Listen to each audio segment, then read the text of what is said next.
Aujourd'hui, nous allons explorer une question qui dérange. Une question que peu de personnes osent regarder en face. Comment accumuler du pouvoir quand on n'a absolument rien? Dans cet épisode, nous allons plonger dans une idée profondément stratégique, inspirée par les réflexions de Machiavel.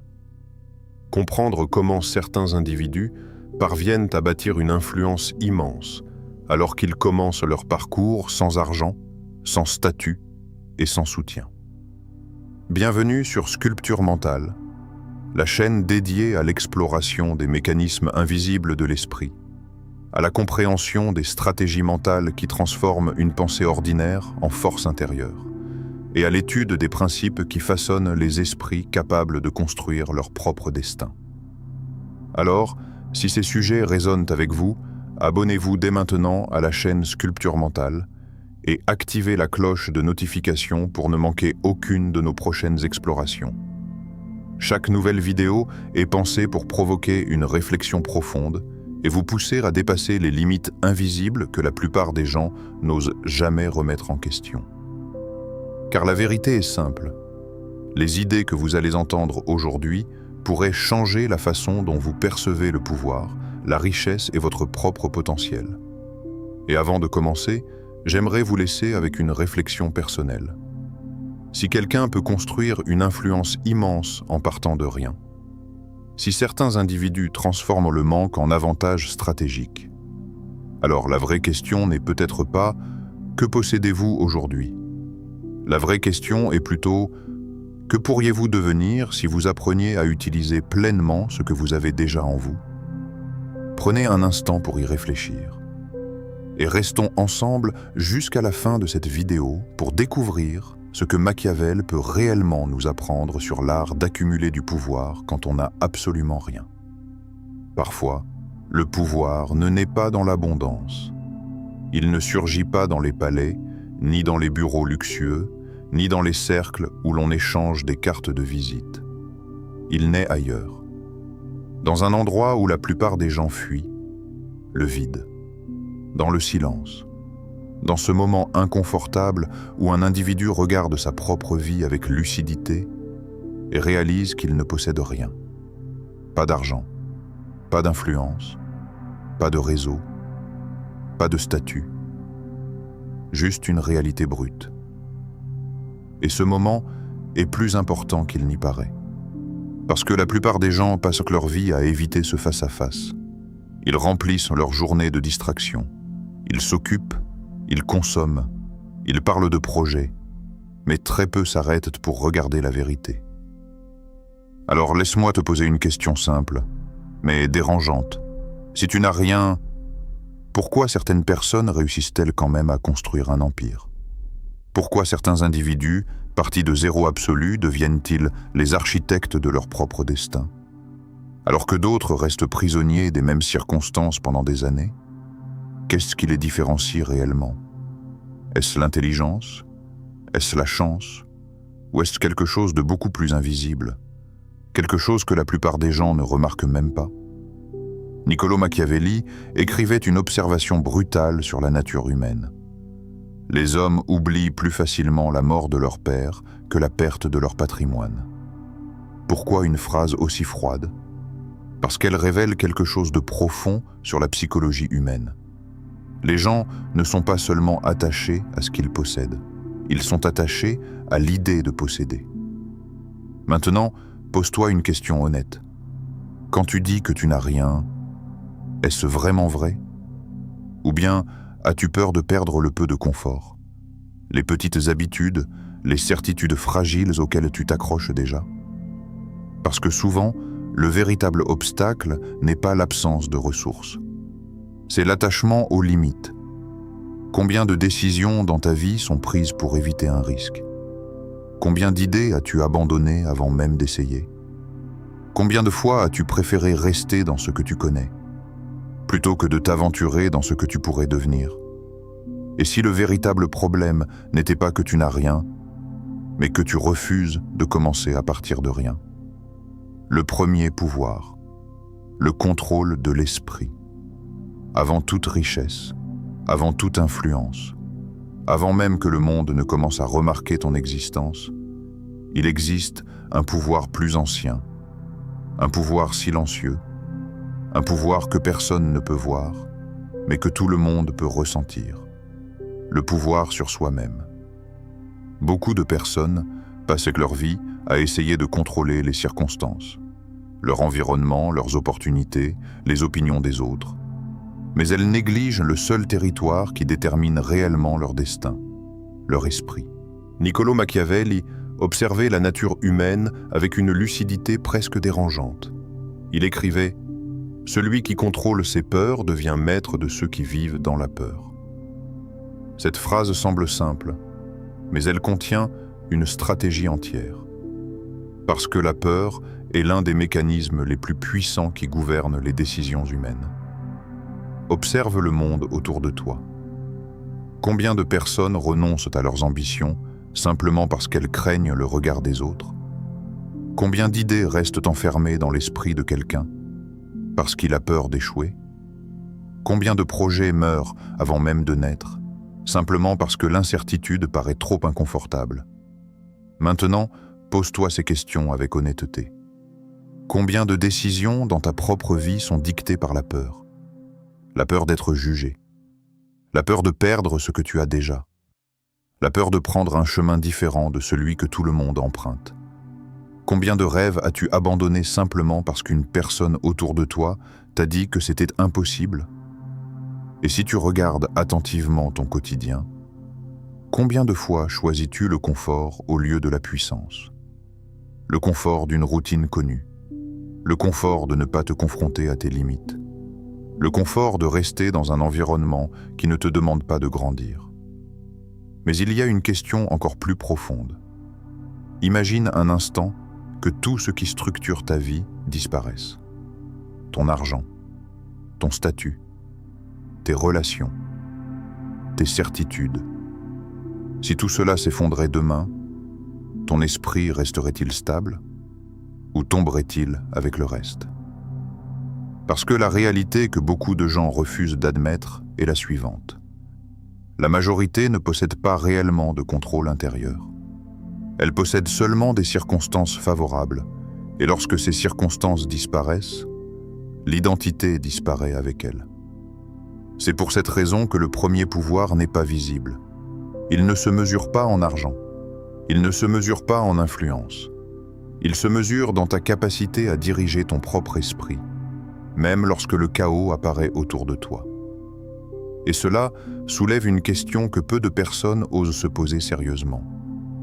Est-ce que tu diriges ton esprit, ou est-ce que ce sont tes émotions, tes peurs et tes habitudes qui dirigent ta vie?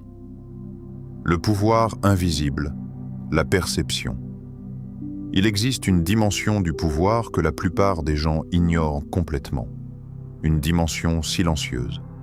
Invisible, pourtant, elle influence presque toutes les interactions humaines. La perception. Niccolò Machiavelli passait une grande partie de son temps à observer ceux qui détenaient réellement l'autorité. Les rois, les conseillers, les stratèges, les dirigeants capables de déplacer des foules avec quelques décisions. Et en observant leur comportement, leurs gestes, leur manière de se présenter au monde, il comprit une vérité profondément dérangeante. Les hommes jugent généralement plus par les yeux que par les mains. Cette phrase révèle quelque chose de fondamental sur la nature humaine. La majorité des gens ne voient pas la réalité. Ils voient une interprétation de la réalité. Ils jugent rapidement. Ils analysent les apparences. Ils décident en quelques secondes si une personne mérite d'être respectée ou ignorée. Maintenant, réfléchis un instant à ta propre présence dans le monde. Quand tu entres dans une pièce, que perçoivent les autres? Une personne qui doute ou une personne qui semble savoir exactement où elle va?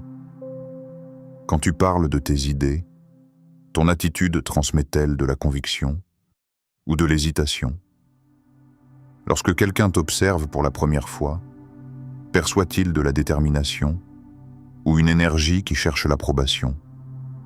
La perception n'est pas seulement une question d'image, C'est une question de signal. Chaque posture, chaque ton de voix, chaque manière de répondre à une critique, tout envoie un message. Et souvent, ce message est reçu avant même que tu n'aies prononcé une seule phrase. Alors pose-toi une question plus profonde. Te présentes-tu au monde comme quelqu'un qui possède déjà une direction, ou comme quelqu'un qui attend encore que quelqu'un d'autre lui indique le chemin? Parce que la majorité des individus passent leur vie dans une posture invisible, celle de l'attente. Ils attendent une validation, ils attendent une opportunité, ils attendent qu'on reconnaisse leur potentiel. Mais les personnes qui accumulent réellement du pouvoir fonctionnent différemment. Elles comprennent que la perception crée l'espace dans lequel les opportunités apparaissent. Et même lorsqu'elles ne possèdent encore ni richesse ni statut, elles projettent déjà une identité qui attire l'attention. Maintenant, regarde honnêtement ta propre manière d'agir.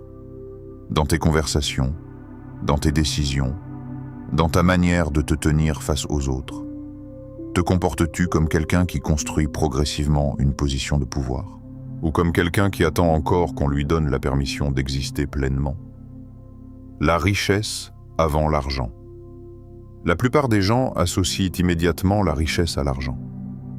Lorsqu'ils entendent le mot richesse, ils pensent aux comptes bancaires, aux propriétés, aux voitures luxueuses, aux signes visibles de réussite. Mais cette manière de penser cache une illusion, parce que si l'argent était réellement l'origine de la richesse, alors tous ceux qui héritent d'une fortune deviendraient automatiquement puissants. Pourtant, l'histoire montre exactement le contraire. Beaucoup héritent et perdent tout. Pourquoi? Parce que la véritable richesse existe avant l'argent. Elle commence dans quelque chose de beaucoup moins visible, la manière de penser. Niccolò Machiavelli observait les dirigeants et comprenait que la fortune ne récompense pas simplement ceux qui possèdent déjà des ressources. Elle favorise ceux qui ont développé une certaine attitude face à la réalité. Il écrivait « La fortune favorise les audacieux ». Mais l'audace est souvent mal comprise. Être audacieux ne signifie pas simplement rêver grand. Beaucoup de gens rêvent grand. L'audace signifie agir alors que l'issue reste incertaine. Avancer alors que les résultats ne sont pas encore visibles. Continue alors que l'environnement autour de toi doute. Maintenant, pose-toi une question honnête. Es-tu réellement audacieux ou simplement rêveur? Il est facile d'imaginer une vie différente. Il est facile de regarder des vidéos inspirantes. Il est facile de parler d'objectifs. Mais combien d'actions concrètes as-tu prises cette semaine pour transformer ta réalité? Pas des idées, pas des intentions, des actions réelles.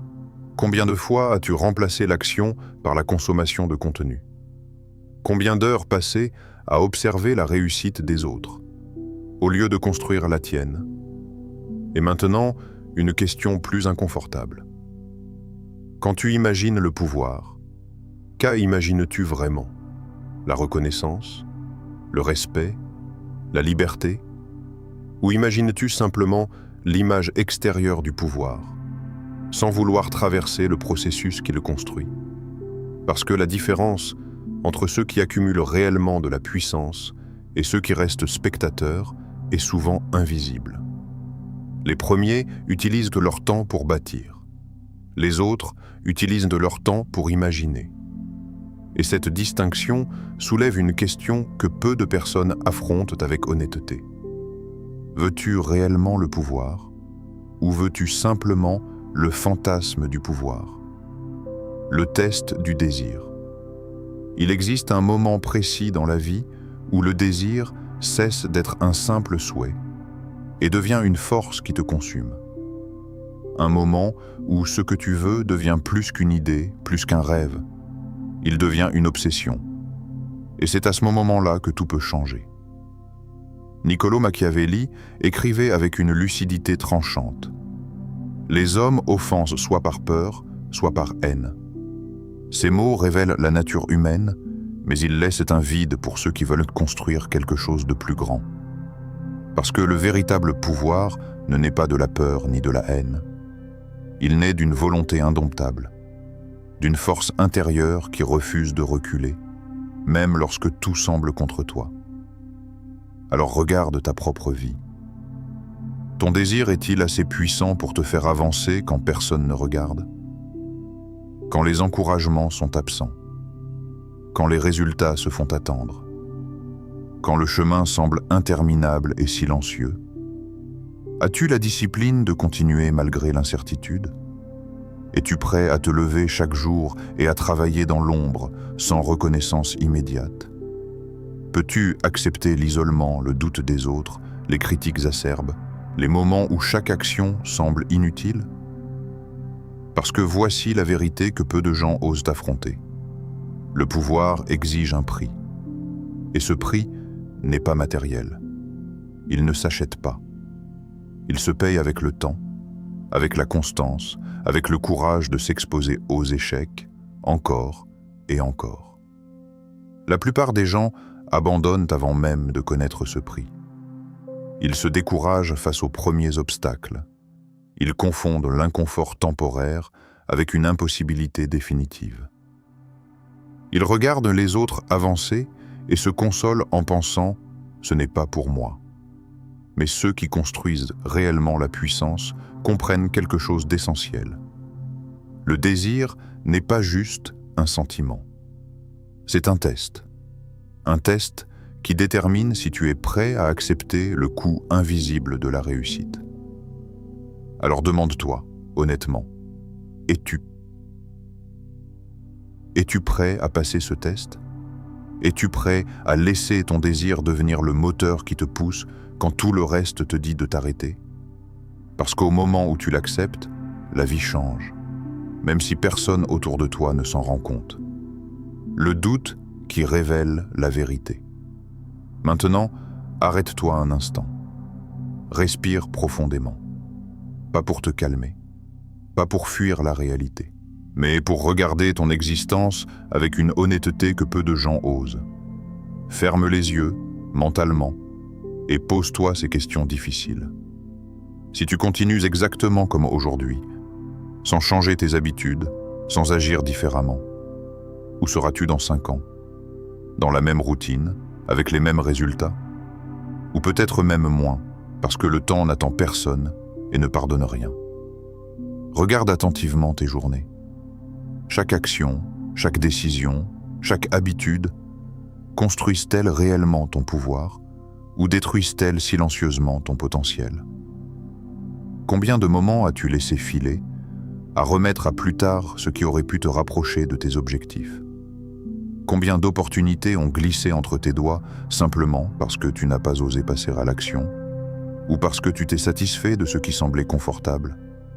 Et maintenant, regarde encore plus profondément. Qui contrôle réellement ta vie? Est-ce toi, avec une discipline consciente, des objectifs clairs et une volonté inébranlable?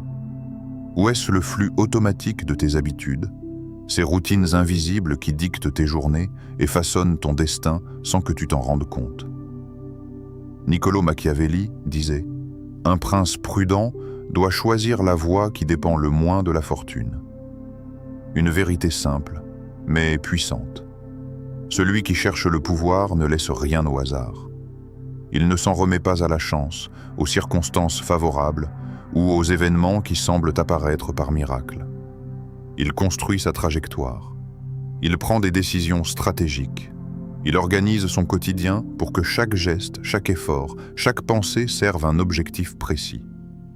Maintenant, demande-toi honnêtement, ta vie dépend-elle de ta stratégie ou du hasard? Du plan que tu as conçu pour te rapprocher du pouvoir et de la maîtrise de toi-même? Ou de la chance, du destin, ou de ce que le monde daigne te donner? Parce que ce doute, cette interrogation, est en réalité un révélateur. Le doute n'est pas un ennemi, il est un miroir. Il te montre ce qui est réel et ce qui est simplement une illusion. Et quand tu acceptes ce miroir, quand tu l'as affronté sans détour, tu te rapproches de la vérité.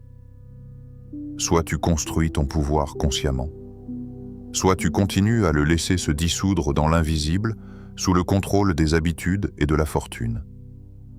La plupart des gens passent leur vie à attendre. Attendre que la chance frappe à leur porte. Attendre un signe extérieur. Attendre un miracle qui viendrait résoudre leurs problèmes sans effort. Mais la vérité, que Niccolò Machiavelli connaissait mieux que quiconque, est implacable. Le pouvoir n'appartient presque jamais à ceux qui attendent. Il appartient à ceux qui observent, à ceux qui scrutent quand le monde, qui analysent ce que les autres ignorent, à ceux qui réfléchissent aux mouvements invisibles des gens, aux dynamiques silencieuses qui gouvernent les interactions, les décisions et les opportunités. Et surtout, à ceux qui osent agir pendant que les autres hésitent et doutent. Regarde autour de toi. Combien de personnes restent figées dans la peur, dans l'indécision, dans l'attente que quelqu'un leur donne une permission qu'elles pourraient s'accorder elles-mêmes? Et combien avancent silencieusement dans l'ombre en transformant leur désir en action, leur peur en discipline, leur vide en puissance? Maintenant, pose-toi une dernière question. Une question que personne ne peut répondre à ta place. Si aujourd'hui tu n'as absolument rien, pas de ressources, pas de statut, pas de réseau, est-ce vraiment une faiblesse? Ou est-ce au contraire la liberté totale de construire quelque chose d'extraordinaire? Parce que c'est souvent dans ce vide que naissent les plus grandes forces. Dans ce silence que l'esprit se révèle. Dans cette absence que la créativité et la stratégie prennent forme. L'histoire nous l'enseigne encore et encore. Ceux qui commencent sans rien sont souvent ceux qui finissent avec tout. Alors regarde-toi dans le miroir. Tout ce que tu as peut sembler petit, insuffisant, fragile. Mais c'est exactement le point de départ qui te donne une liberté que peu possède. Le pouvoir n'est pas donné. Il ne tombe pas du ciel. Il se forge dans le vide, dans la réflexion, dans l'action silencieuse et déterminée. Et ce vide, ce moment où tu n'as rien, peut devenir ton plus grand atout. Parce que celui qui ose transformer le rien en quelque chose finit toujours par surprendre le monde. Si cette vidéo « Comment accumuler du pouvoir quand on n'a absolument rien » Machiavel t'a inspiré et fait réfléchir, n'oublie pas de t'abonner à la chaîne Sculpture Mentale pour ne rien manquer de nos prochaines vidéos. Si tu as aimé ce contenu, laisse un like pour montrer ton soutien et aider cette vidéo à toucher plus de personnes.